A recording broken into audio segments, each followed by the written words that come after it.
Good morning students. Welcome to the online classes of Swami Keshavanand. Parts of series में हम last जो part of speech है preposition उसको पढ़ रहे थे. उसके बारे में हमने जो बेसिक इन्फॉर्मेशन होती है वो जान ली थी. अब हम वन बाय वन एक एक प्रपोजिशन का यूज़ पढ़ेंगे. सबसे पहले जो मोस्ट इम्पॉर्टेंट प्रपोजिशन है इन, इसका यूज़ पढ़ेंगे कि इन का यूज़ कहाँ कहाँ किया जाता है. वैसे तो इनके लगभग 15 या 16 यूजेस हैं मोस्टली, लेकिन हमें इतने सारे पढ़ेंगे तो लगभग 30 से 40 के बीच प्रपोजिशन हो गए और सबके लगभग 10-12 ऐसे यूजेस हैं, तो काफ़ी लेंथी टॉपिक हो जाएगा. इसलिए जो इम्पोर्टेंट यूजेस हैं सिर्फ उनको ही पढ़ेंगे. तो देखिए पहला जो यूज़ है, देखिए इनका यूज़ किया जाता है जब आप किसी मतलब स्पेस या किसी बाउंड्री के अंदर होते हो, है ना, किसी एरिया के अंदर होते हो, तब आप इनका यूज़ करते हो. मतलब ऐसा कोई स्पेस, ऐसा कोई जगह, ऐसा कोई प्लेस, ऐसा कोई एरिया है ना जिसके अंदर आप हो, तो आप किसका यूज़ करोगे? इनका यूज़ करोगे. तो पहला यूज़ यही है जो सबसे ज़्यादा पॉपुलर है इसका, विद इन एन एरिया और स्पेस. किसी स्थान या जगह के अंदर होने पर.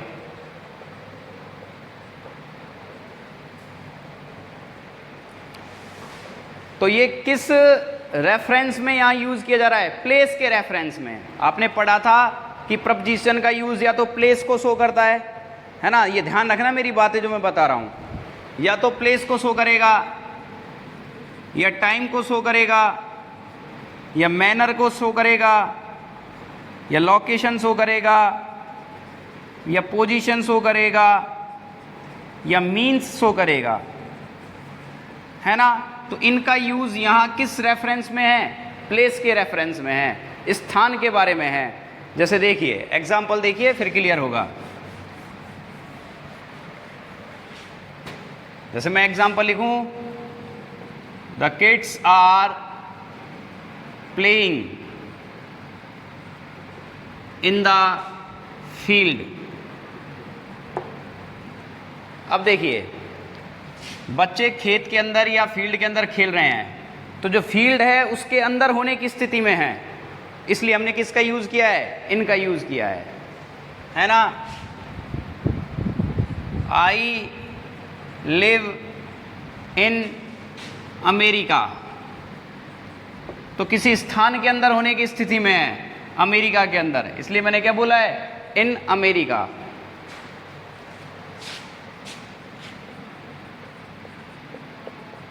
The girls are jumping in the street. लड़कियां गली में कूद रही हैं, तो गली के अंदर होने की स्थिति में है. ध्यान रखना, अगर कोई एरिया ओपन है, अगर कोई एरिया ओपन है, ध्यान से सुनना, ये थोड़ा कन्फ्यूजिंग होते हैं प्रपोजिशन, बड़ा कन्फ्यूजिंग है. जैसे जैसे आप आगे पढ़ते जाओगे कन्फ्यूज होते जाओगे.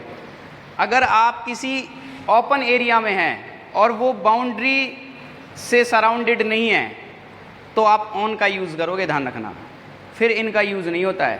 मतलब कहने का मतलब एक एनक्लोज्ड एरिया होना चाहिए, बंद, मतलब एक तरह से एक एनक्लोजर हो, कोई एनक्लोज्ड एरिया हो, तो आप इनका यूज़ करोगे.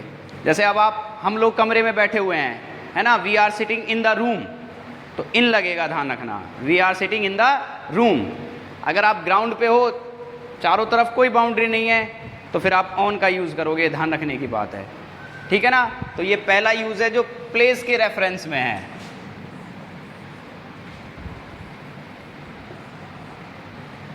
दूसरा यूज़ पढ़ते हैं जो टाइम के रेफरेंस में है. During the length of time.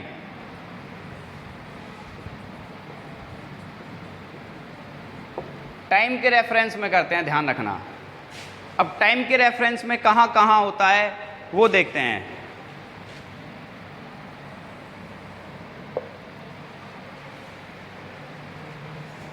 देखिए समय अवधि के लिए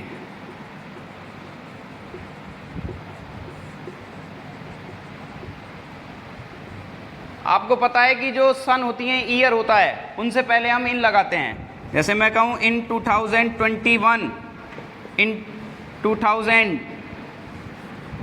इन 2000, जैसे कंप्लीट सेंटेंस बोलूँ तो ऐसे, जैसे मैं कहूँ आई वॉज बॉर्न इन 1992, तो देखो इन लगाया, क्या लगाया, इन। ये सब टाइम के लिए है, ध्यान रखना। जैसे मैं कहूँ कि we often go to Shimla in winter. अब यहां ये भी किसको रेफरेंस कर रहा है, टाइम को, विंटर। विंटर क्या है, विंटर किसका नाम होता है, सीजन का, है ना। तो हमने क्या लगाया, क्या लगाया, इन लगाया। तो देखो आप देख रहे हो कि आपने जो ईयर होता है उससे पहले इन लगाया है, स्प्रिंग है उससे पहले क्या लगाया है, इन लगाया है। और देखिए एग्जांपल, जैसे आप कहो शी वेंट टू कनाडा इन अप्रैल, तो आपने मंथ है, मंथ, इससे पहले भी क्या लगाया है, इन लगाया है। अभी और भी हैं इनके यूजेस।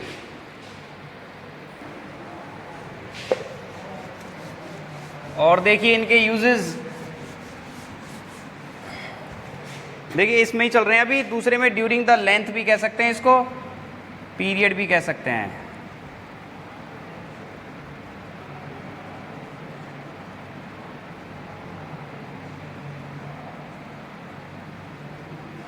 देखिए जैसे आप बोलते हो in the morning, in the evening, in the afternoon, ये ध्यान रखना। इन द मॉर्निंग ही होता है, इन द इवनिंग होता है, इन द आफ्टरनून होता है। लेकिन एक बात याद रखना, नाइट से पहले, नून से पहले हम इनका यूज नहीं करेंगे, ध्यान रखना। आप इन नाइट नहीं कह सकते, इन नून नहीं कह सकते, इनके पहले लगता है एट नाइट, एट नून, ये ध्यान रखने की बात है। हाँ इन द नाइट होता है, इन नाइट नहीं होता, इन द नाइट होता है। अब इन द नाइट और एट नाइट में क्या डिफरेंस है, ये बाद की बातें हैं, क्योंकि हम अभी एट नहीं पढ़ रहे हैं, हम इन पढ़ रहे हैं। तो ध्यान रखना, इन द आफ्टरनून होता है, इन द मॉर्निंग होता है, इन द इवनिंग होता है। बट जो नून होता है और नाइट होता है या मिड नाइट होता है, उनसे पहले एट लगता है। बट डाल के मैं लिख रहा हूं एट नून, एट नाइट,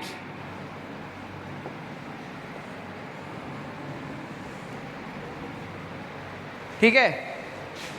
तीसरे यूज की ओर चलते हैं।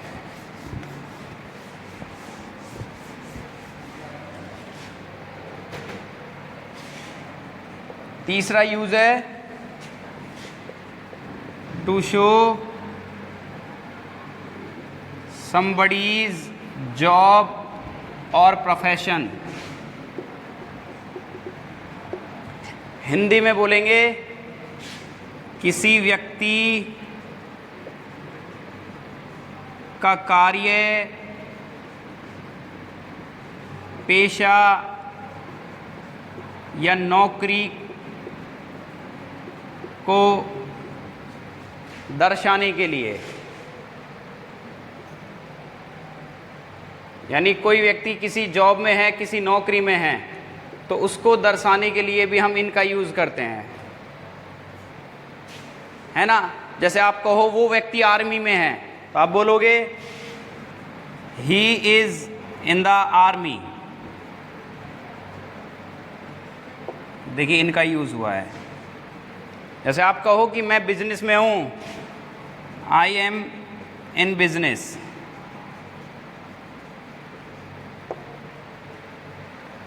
तो किसी का जॉब और प्रोफेशन दिखाने के लिए भी आप किसका यूज करते हो, इनका। नेक्स्ट चलते हैं, टू शो कंडीशन और स्टेट। हिंदी में बोलेंगे स्थिति या अवस्था दर्शाने के लिए। अब किसी व्यक्ति की या वस्तु की कुछ भी है, उसकी स्थिति बता रहे हो, अवस्था बता रहे हो, कंडीशन बता रहे हो, मतलब किसी की, तो फिर आप किसका यूज़ करोगे? इनका यूज़ करोगे। जैसे आप बोल रहे हो ही इज़ इन लव, मैं कहूँ the house is in good condition, तो दोनों में स्थिति बताई जा रही है। He is in love, the house is in good condition, दोनों में क्या बताई जा रही है? स्थिति बताई जा रही है। देखिए नेक्स्ट यूज है इसका, to show language material manner.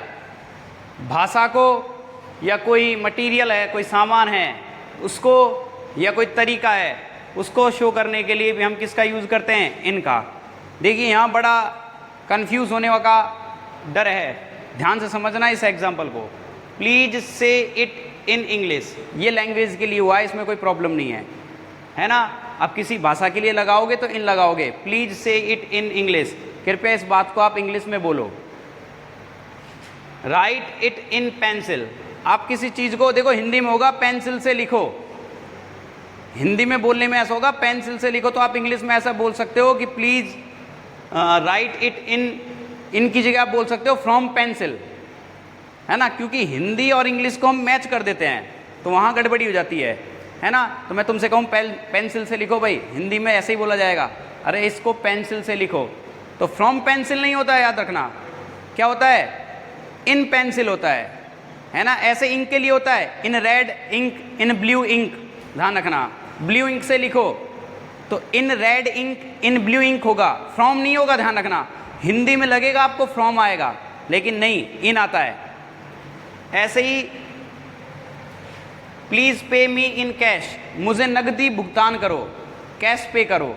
देखिए यहाँ एक चीज़ और समझिए, अगर आप कहते हो कि चेक से पे करो, है ना, तो आप बोलते, आपने सुना होगा बाई चेक, क्या आता है? बाई चेक,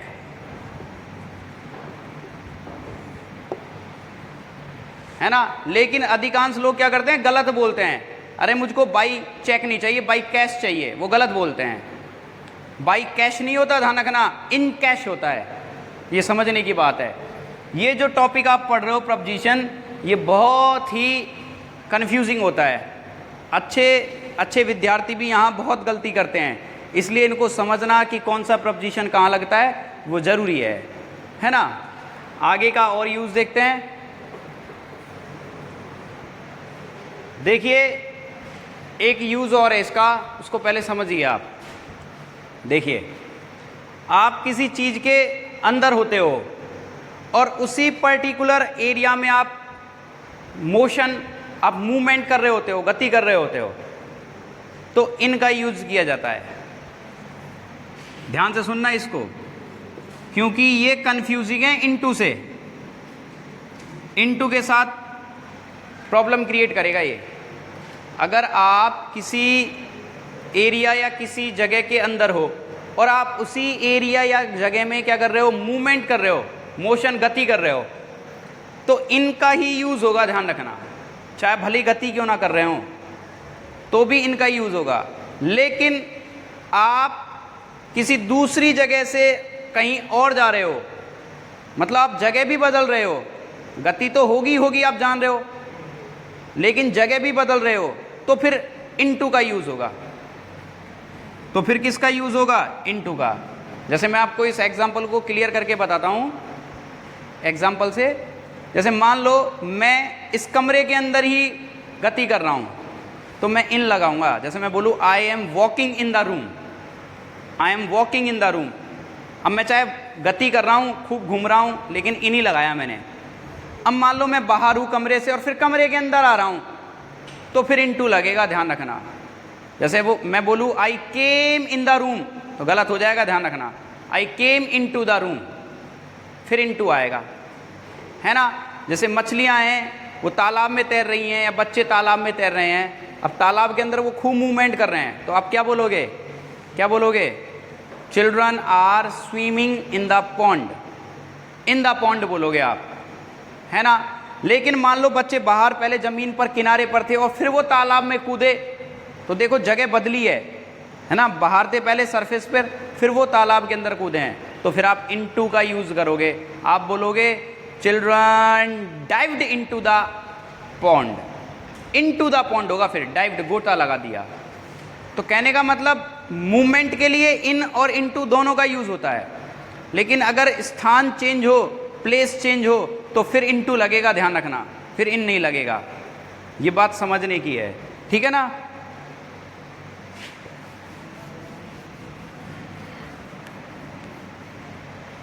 देखिए एक यूज और देखिए इसका,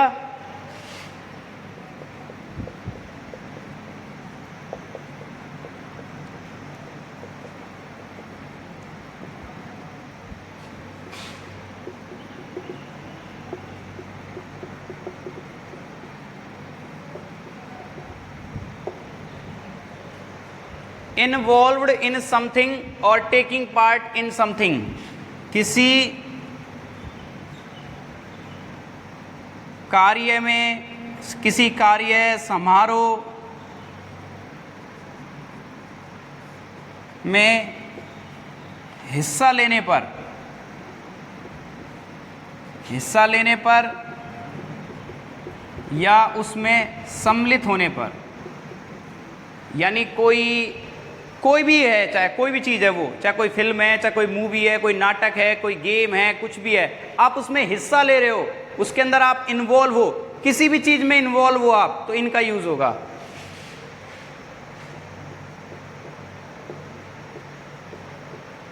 देखिए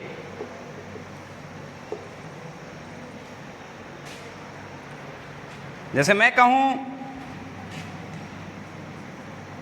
दे आर टेकिंग पार्ट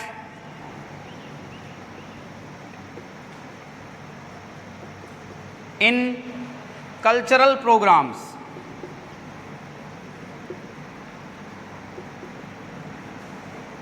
वो कल्चरल प्रोग्राम्स हैं उनमें हिस्सा ले रहे हैं, तो इनका यूज़ किया, क्योंकि वो कल्चरल प्रोग्राम्स में क्या है, इन्वॉल्व्ड हो रहे हैं, उसमें सम्मिलित हो रहे हैं, है ना। आप बोलो कंगना इज एक्टिंग इन, अब उसकी कोई नई मूवी आ रही है कंगना की और वो उसमें एक्टिंग कर रही है, मैं मूवी का नाम तो नहीं लिख रहा, मैं लिख रहा हूं इन ए न्यू मूवी, या मैं नाम भी लिख सकता था कंगना इज एक्टिंग इन, कोई भी मूवी का नाम लिख दूं, लक्ष्मी, तो उसमें वो क्या कर रही है, इन्वॉल्व हो रही है ना। तो आप किसी भी समारोह या किसी फंक्शन, कोई भी चीज़ है उसके अंदर आप इन्वॉल्व हो, तो आप किसका यूज़ करोगे, इनका यूज़ करोगे। Thank you students, next video में ऑन को डिस्कस करेंगे।